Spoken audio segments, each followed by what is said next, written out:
کنواں ہو وہاں سے پانی بھر کے لے آؤ۔ خیمے لگائے گئے، شامیانے لگائے گئے، یزیدی فوج بھی سائے کے نیچے، ان کے حیوان بھی سائے کے نیچے۔ میں تقوال کے آزادار مجمع میں یہ پڑھ رہا ہوں، شمر کی فوج بھی سائے میں، حیوان بھی سائے میں، دھوپ پہ بیٹھے ہیں اور نبی زادیاں دھوپ پہ ہے تو شہداء کربلا کے سر، دھوپ پہ ہے تو عابد بیمار، دھوپ پہ ہے تو باقر اور علوم، جب یہ پانی بھر کے لے آئے، یہ بچی اٹھ کے آتی ہے، آ کے کہتی ہے پھوپھی اماں مجھے پیاس لگی ہے، اجازت ہے میں پانی مانگ لوں؟ میری آقا ذاتی کہتی ہے بیٹی حرج تو نہیں ہے، آپ کے بابا نے بھی مانگا تھا لیکن یہ کمینے ہیں دیں گے نہیں۔ امام حجت کے لیے اٹھیے جن کے دلوں میں قبر حسین ہے، یہ جملہ سننا۔ جب یہ بچی اٹھی آہستہ آہستہ قریب آئی، یہ بڑا مشکل تھا موقع، امام کی بچی کے لیے سوال کرنا بہت مشکل تھا لیکن امتحان تھا، بس کیا وہ قریب آئی، کہا شمر شمر اگر ہو سکتا ہے تو کچھ پانی مجھے دے دو۔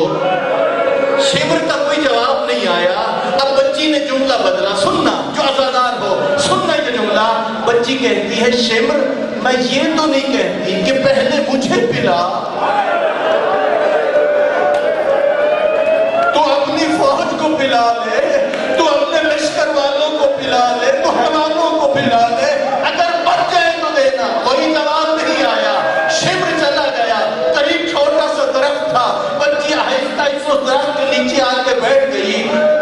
جب بچوں پہ ظلم ہو وہ بچے کبھی ورثہ کو دیکھتے ہیں، کبھی ظالم کی طرف دیکھتے ہیں، یہ بچی کبھی اپنی پھوپھی اماں کی طرف دیکھتی ہے، کبھی اس ظالم کی طرف دیکھتی ہے۔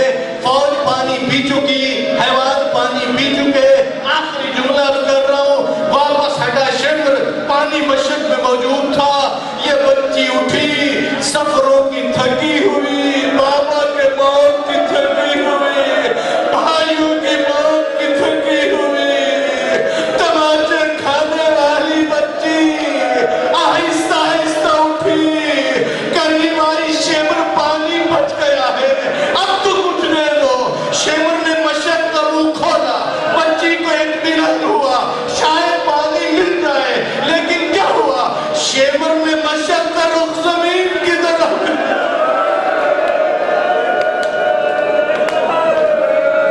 پانی زمین پر بہنے لگا، پانی بہ گیا اور تو کچھ نہ ہو سکا، آہستہ آہستہ زمین پر بیٹھ گئی، گیلی مٹی اٹھا کے چہرے پر رکھتی تھی، کچھ ادب نہیں، رخ ہو گیا ہو کربلا کی جانب اور کہا بابا میری بچی پیاسی ہے، میں اتنا کہوں گا میری آقا زادی آپ کا بابا تو دریاؤں کا مالک ہے، یہ تو امتحان الہی تھا۔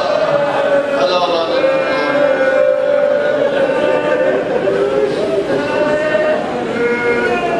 پروردگارہ تجھے واسطہ اپنی عزت و جلالت کا، تجھے واسطہ محمد و آل محمد کا، میرا اللہ مجھ ناچیز حقیر کے یہ ٹوٹے پھوٹے الفاظ اپنی بارگاہ میں قبول فرما۔ میرا اللہ یہ جتنے نمازی روزے دار تشریف فرما ہیں، میرا اللہ محمد و آل محمد کے صدقے ان کی عبادات کو اپنی بارگاہ میں قبول فرما۔ میرا اللہ تجھے واسطہ اپنی عزت و جلالت کا، جو ان کی مشکلیں ہوں حاجات ہوں اپنی بارگاہ میں پورا فرما۔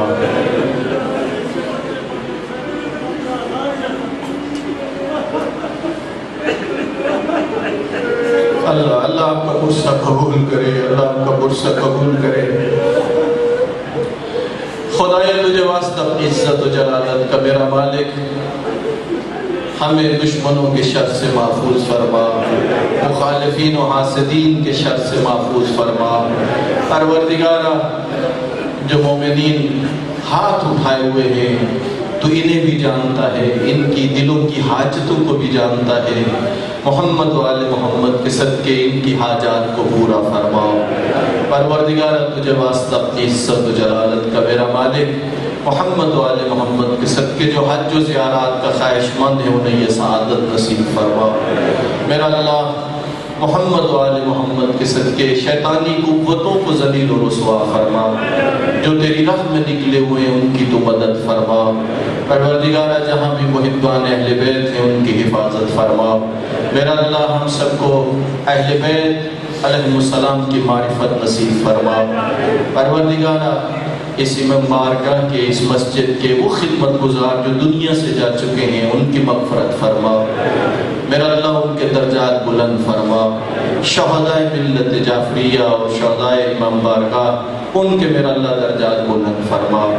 پروردگارہ ان شہداء کے جو ورثہ ہیں ان پر اپنی رحمتوں کا نزول فرما، شہداء کے بچوں پر اپنی رحمتوں کا نزول فرما۔ ہمارے مولا و آقا حضرت ولی عصر علیہ السلام کے ظہور میں تعجیل فرما۔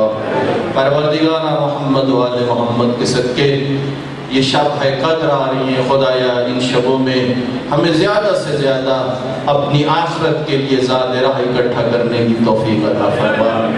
میرا اللہ محمد و آل محمد کے صدقے ہمارا خاتمہ بالخیر فرما، عذاب قبر و عالم برزخ کی سختیوں سے محفوظ فرما۔ پروردگار محمد و آل محمد کے صدقے باران رحمت کا نزول فرما۔ میرا اللہ تجھے واسطہ اپنی عزت و جلالت کا ہر وہ دعا جو ہمارے ذہن میں نہیں اور ضروری ہے پروردگار وہ دعائیں ہمارے حق میں مستجاب فرما۔ میرا اللہ تجھے واسطہ اپنی عزت و جلالت کا پروردگار محمد و آل محمد کے صدقے خدایا ہم سب کو بروز قیامت شفاعت محمد و آل محمد کے قابل بنا۔ ربنا آتنا فی الدنیا حسنۃ وفی الآخرۃ حسنۃ وقنا عذاب النار برحمتک یا ارحم الراحمین۔ اللہم صلی علی